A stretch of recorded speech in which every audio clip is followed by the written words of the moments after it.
Magandang araw mga kaibigan. Bigyan natin ng reaction, opinion itong post ng GMA Super Radio. Nabigla ako dahil sobrang taas ang ratings ni PBBM sa Visayas and Mindanao. Marcos nakakuha 61% rating sa Visayas, 77% sa Mindanao. Sabi ko, imposible ito. Mataas lang siya sa Luzon, but pagdating sa Mindanao and Visayas, alam ko mababa. Bakit? Naging 61 sa Visayas, 77 sa Mindanao. At ito, Pulse Asia ito ha. Hindi ito pipitsugin. Credible ito. Kailan nung tinignan ko ulit, distrust pala. Distrust. Mga hindi nagtitiwala. Akala ko trust rating. Hindi ko napansin. Distrust. Kaya itong GMA medyo may pagka-ano rin eh. Pag hindi mo siya suriin, makita mo, wow, mataas. 61, 77, mataas. Kaya lang, ang cuts doon, ang patibong, distrust. Mindanao, ang hindi nagtitiwala sa Pangulo is 77%. Ang nagtitiwala lang sa kanya, yung may trust sa kanya is 10%. Kaya kunin mo ang kanyang net trust rating, magiging 67 negative. Negative 67% ang net trust rating ni PBBM sa Mindanao. Maalala ko last year, siguro mga October or November, nagsalita si Congressman Adjong ng Lanao del Sur. Sabi niya, lumalaki na o dumadami na ang mga taong nagtitiwala kay Pangulong Marcos Jr. sa Mindanao. Kumusta na, Congressman Adjong? Dumami na. 10% lang ang nagtiwala sa kanya. 77% ang walang tiwala. Kaya wala talaga. Walang kaamor-amor. Kay BP Sara naman, 97% ang trust rating ni BP Sara sa Mindanao. 3% lang yung walang tiwala. So anong net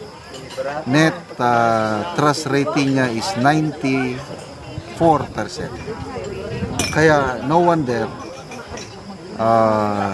yung Pulse Asia Research Director si Madam Ana Tabapunda, kahit anong gawing endorsement ng Pangulong Marcos Jr., kahit sinong endorse niya, halos walang epekto o kung meron man kakaunti, very nil, kakapiranggot ang epekto ng endorsement ng Pangulo.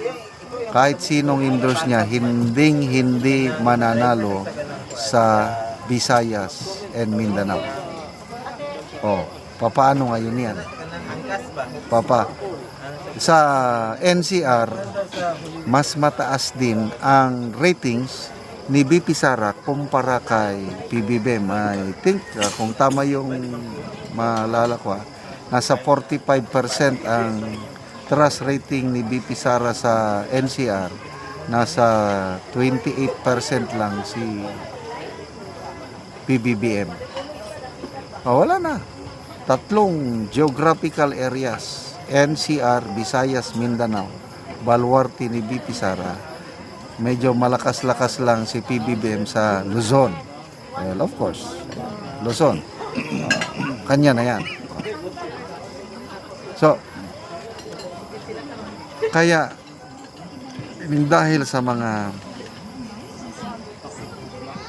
katotohanan ito, their only way to stop a Sara Duterte presidency is impeachment. So, impeachment na lang talaga ang pag-asa nila na pigilan ang pagiging presidente ni VP Sara. Dahil alam nila may kalalagyan sila pag manalo si VP Sara sa 2028. Dalawa lang ang senaryo. Grabe itong si Congressman Eresia. Hindi ito DDS. Dilawan ito. Kailang nagsasabi siya kung anong totoong nakikita niya. Pag nanalo si VP Sara, dalawa lang kapupuntahan itong mga Marcos and their allies. Preso or mag-exile? Oh, anong gusto nyo? Mapreso o mag-exile? Ako, never to exile. Dapat mapanagot. Nag-promise na po si VP Sara. Yung mga nagtraidor daw sa kanya nang dahil lang sa politika, baliwala yun. Normal sa politika yan. Yung mga, siguro, yung mga pumirma sa impeachment niya. Normal yun. Kailang ang hindi niya mapapatawad, yung mga nagnakaw sa kaban ng taong bayan. Ibig sabihin, yung mga maleta gang. Pumanda kayo. Mga maleta yan. Ay, nako. Sino kaya yung na-recruit ni VP Sara na Vice President na ang tanging trabaho lang niya pag nanalo na sila is imbestigahan at ipakulong ang mga magnanakaw sa taong bayan. Dalawa lang ang aking hula eh.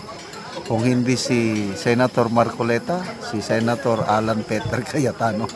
Kaya nakaka-excite. Okay, so ang abangan natin ngayon yung hearing sa Committee on Justice. March 25, in-invite nila si VP Sara personal na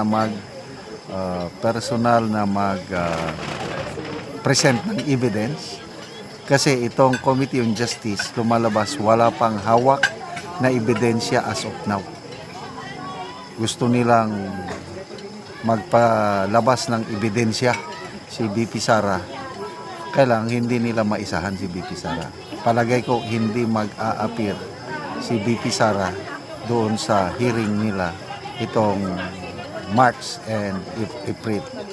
Kung mag-a-appear man si VP Sara doon na sa trial sa Senado. Salamat mga kaibigan sa inyong pagsubaybay sa ating channel. Nakakatulong kayo ng malaki sa tribong Talandig ng Bukidnon dahil ang income natin sa channel na ito is pantulong po sa tribo. Namimigay tayo ng libreng yero at pako para makapagpatayo sila ng mas maayos na tirahan. Panoorin nyo ang video na ito. Mo na ni ang atop sa natagaan na mo og giro. So mga karaan na gid ang iyang giro. Mga dagko na og buslot.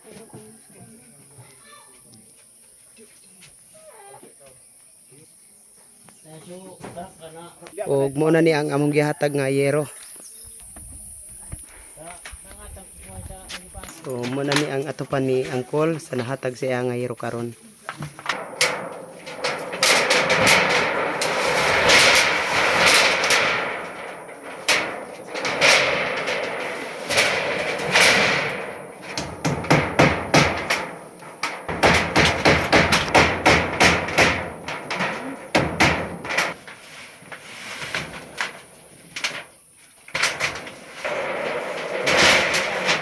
Og karon humanagid sa pag-atop ang among gihatag nga hero og makita gid nato nga humanagid si tatay sa pag-atop. Si tatay ni kadante naog ka.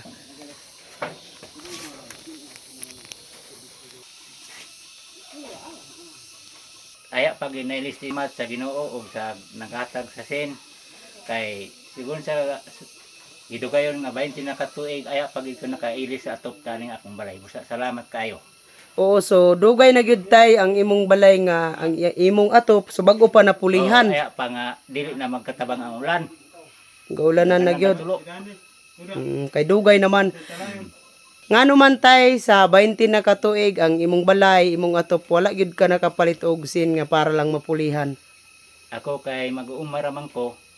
Busa di gyud na ako makagawom kay naapay akong eskwela.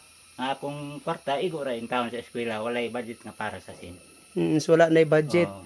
So unsa nay grade tay sa imong anak nga nag-eskwela karon? Karon kay ang uban nangundang man na ibag-o karon nga kanang grade 4. Grade 4 na. Oh, grade 4 na.